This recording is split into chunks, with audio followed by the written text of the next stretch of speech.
You know, we have lost the art of investigation, discussion, not taking sides, but looking at it. It's a very complex problem, maybe not the right occasion to go into this. You also should inquire why from childhood we are hurt, psychologically wounded. Most of us psychologically are wounded. And from that wound, either one is conscious of it or not, many of our problems arise.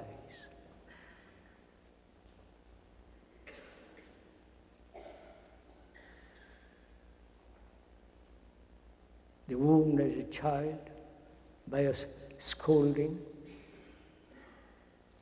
by saying something ugly, brutal, violent, we are wounded. When you say we are wounded, who is it that's wounded? Is it the image that you have built about yourself that's wounded? The psyche. Please, the speaker has not read any of the psychological books or philosophy or religious books. He's just investigating with you. The psyche, which is the me, and the me is the image I have built about myself. There is nothing spiritual about it. That's another ugly word, spiritual.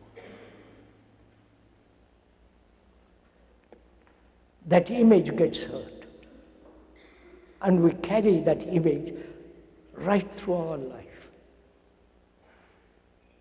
If one image is not pleasant, we put together another image, which is pleasant, encouraging, worthwhile, significant,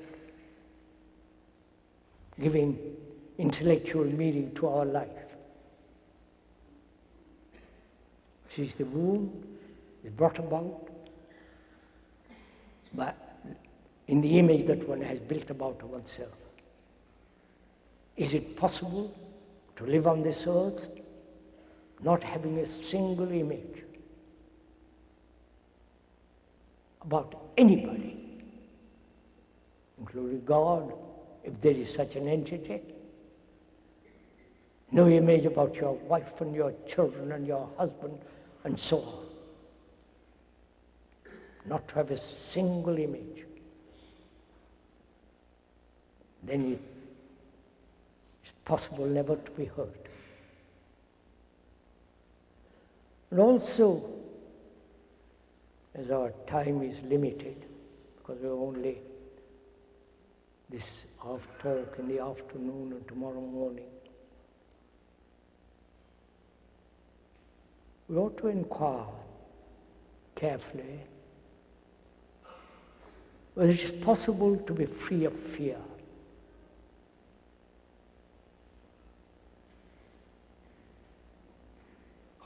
This is really an important question to ask.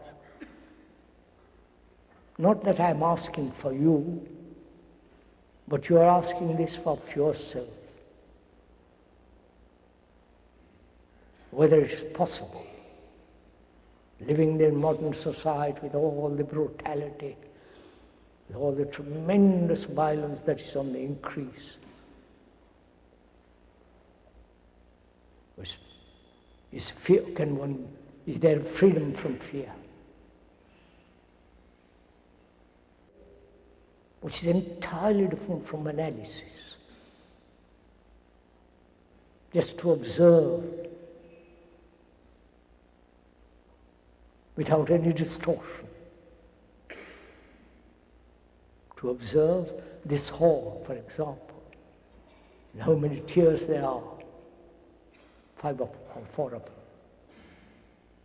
To observe your neighbor's dress, face, how he talks, just to observe, not criticize, not evaluate, judge, but to observe a tree,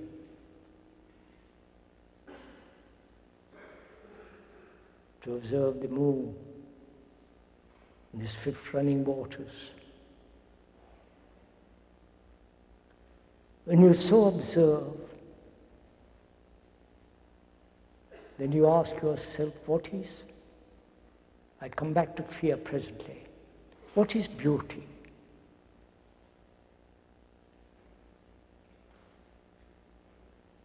They talk a great deal about beauty in the magazines, how you must be beautiful, your face, your hair, your complexion, and all the rest of it. So, what is beauty? Is beauty in the picture, in the painting, in the strange modern structure? Is it beauty in a poem? Is beauty in merely the physical face and body? Have you ever asked this question? If you're an artist or a poet or a literary person, you may describe something very beautiful, paint something that's lovely, a poem that really stirs your very being. So what is beauty?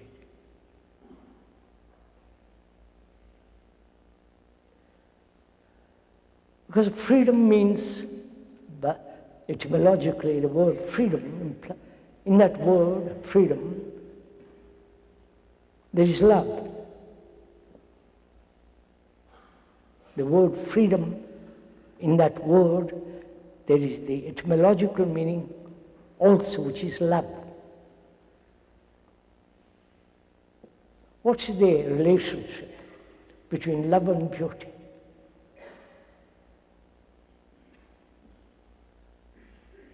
When we talk about love, perhaps later on, what is beauty? Is in the eye of the beholder?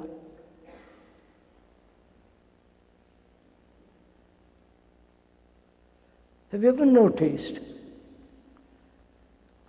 give a nice toy, complicated toy, to a child. He's been naughty, shouting, playing. And when you give him a toy, he gets completely absorbed in that. And all his playfulness stops, naughtiness, if you can use that word, because he's absorbed.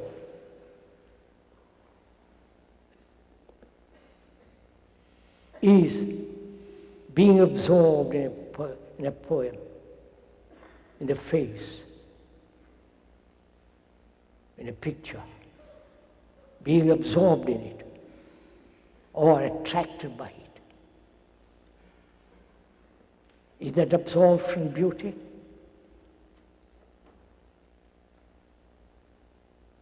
When you look at a marvelous mountain with a snow cap, eternal snows, the line against the blue sky,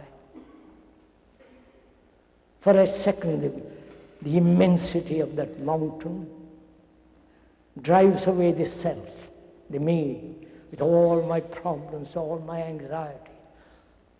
That majesty of the great rocks and the beautiful, lovely valleys and the rivers. At that moment, second, the self is not.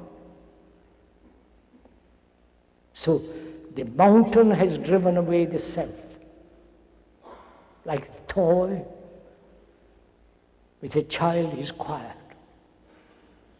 So that mountain, that river, the depth of the blue valleys dispels for a second all your problems, all your vanities and anxieties. Then you see how beautiful that is. So is there beauty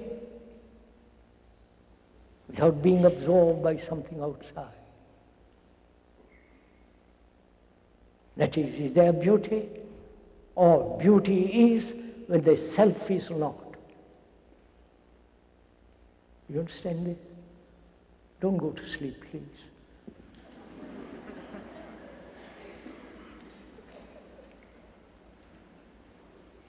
You might have had good lunch. I hope you did.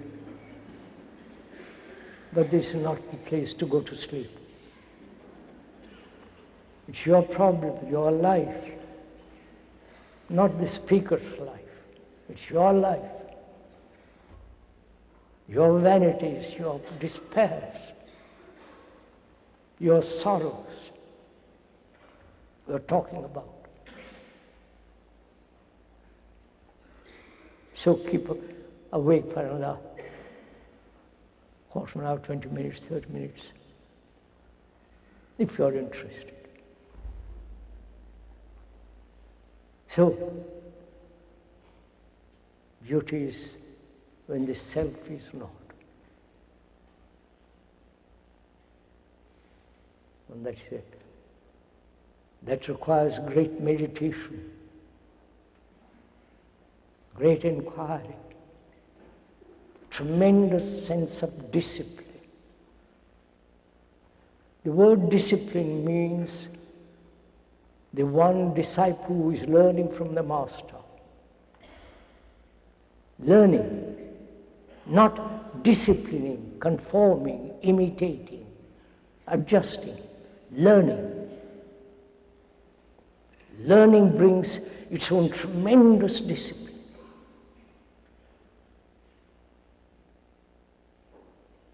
And that inward sense of austerity, discipline, is necessary.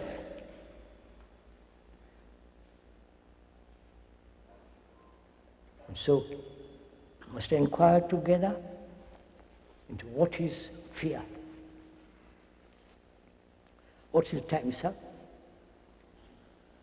3:40. See how?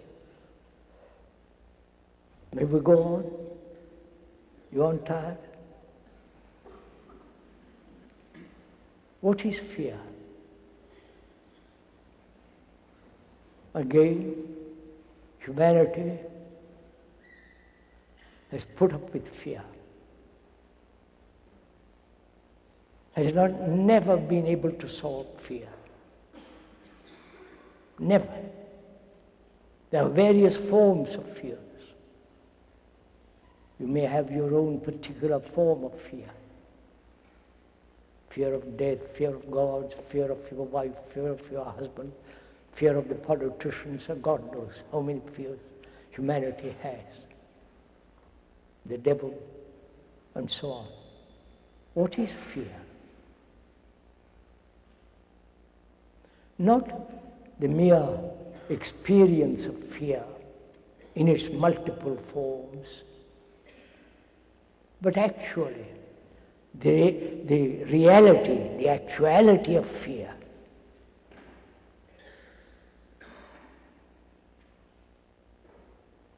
How is it brought about? Why has man, woman, why has humanity and each one have accepted fear as the way of life, as you accept violence as the way of fear, as the way of life? Violence in the television, violence of war, violence of your daily life. Why do we accept violence?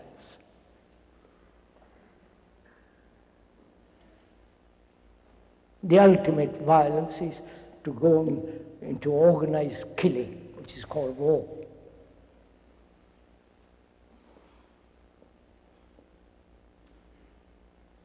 is not fear related to violence. So in inquiring into fear, the actual truth of fear, not the idea of fear. You understand the difference? The idea of fear is different from the actuality of fear. Right? So what is fear? How has it come about? What's the relationship of fear to time, to thought?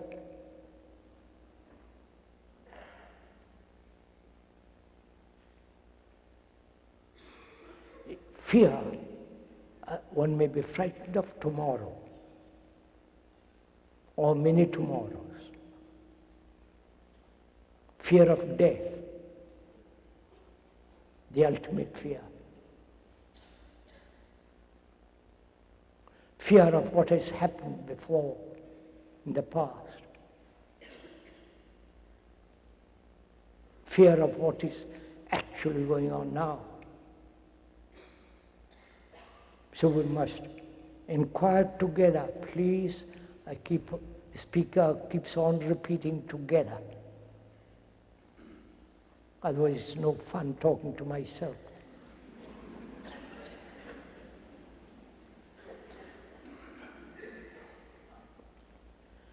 Is fear brought about by time?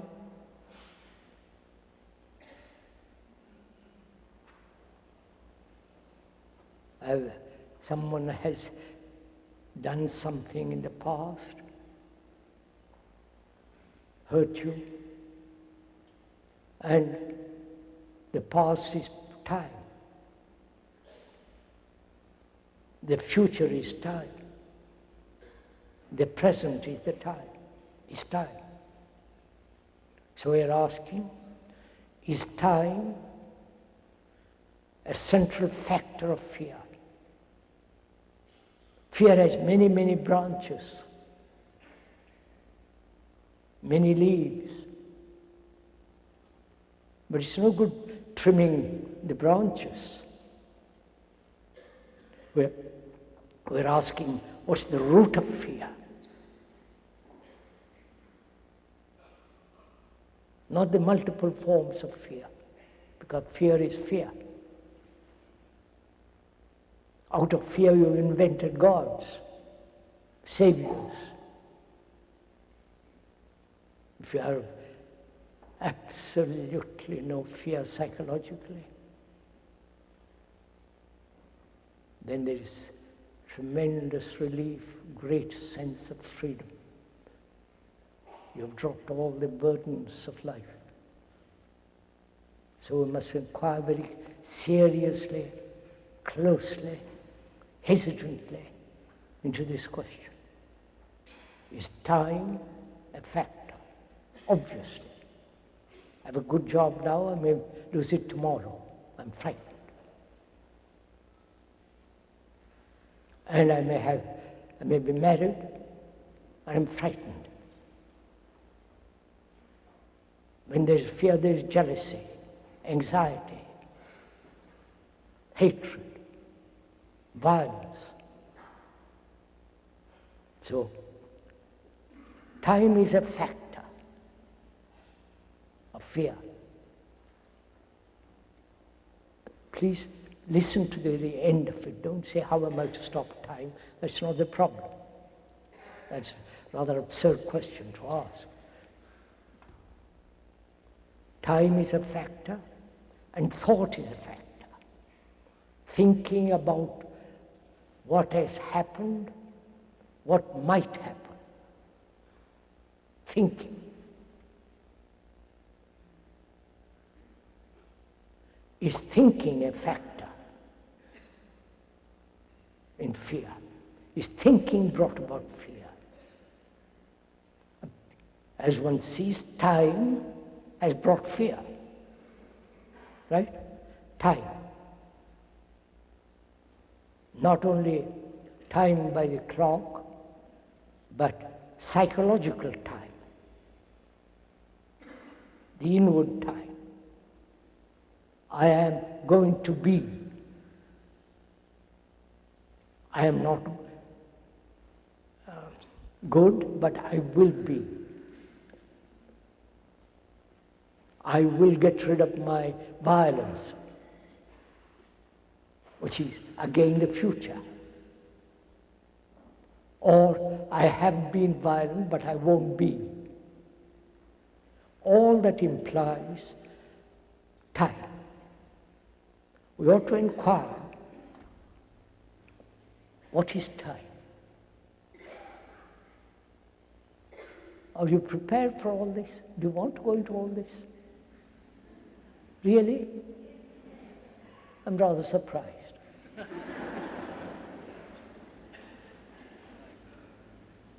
Because you've all been instructed, you've all been informed, you've been all told what to do by the psychologists, by the priests, by your leaders, always seeking help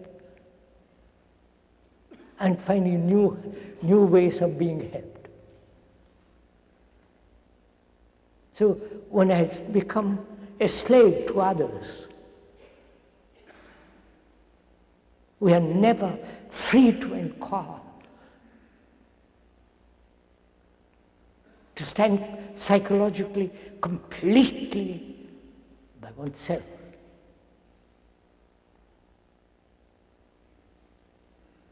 So we're going now to inquire into time. What is time? Apart from the clock, apart from the sunrise and the sunset, the beauty of a sunrise, the beauty of a sunset, apart from the light and the dark, what is time? Please, if one really understands this, the nature of time inwardly, you will find for yourself an extraordinary sense of having no time at all. We'll come to that. Time is the past, right? Time is the future, and time is the present. The whole cycle is time.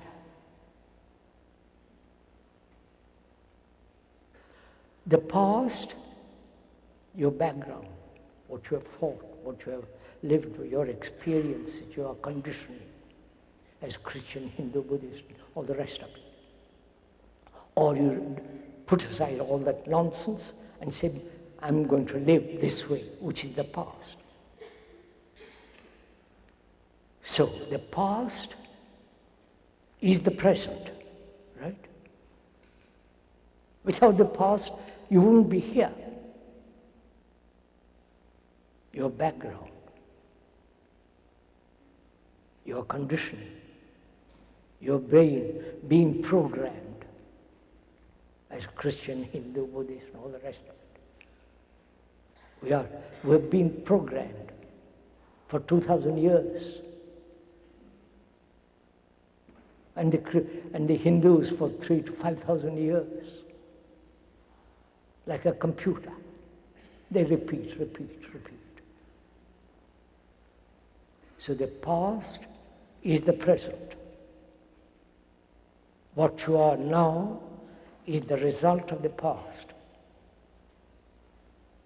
And tomorrow, or 1,000 tomorrows, is the future. So the future is what you are now. Right? Vous avez compris?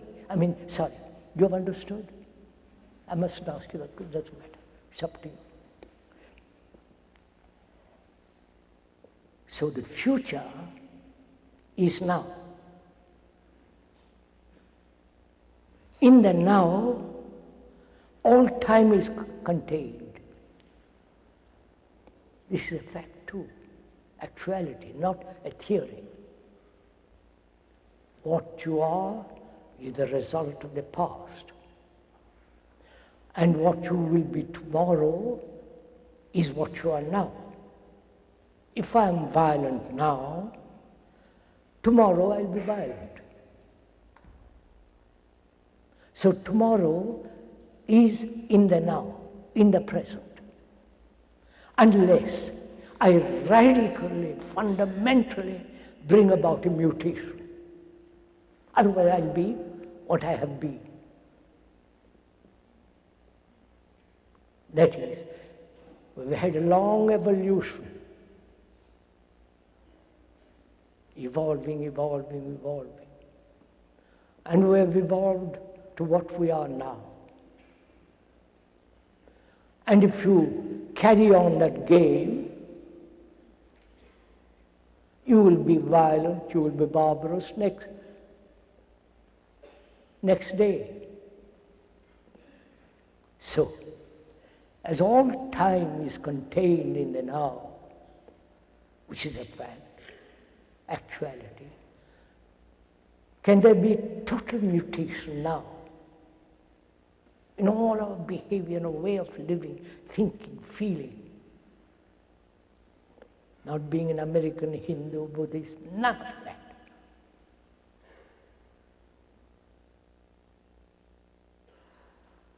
Because if you don't radically, psychologically bring about a mutation, then you will be exactly what you have been in the past.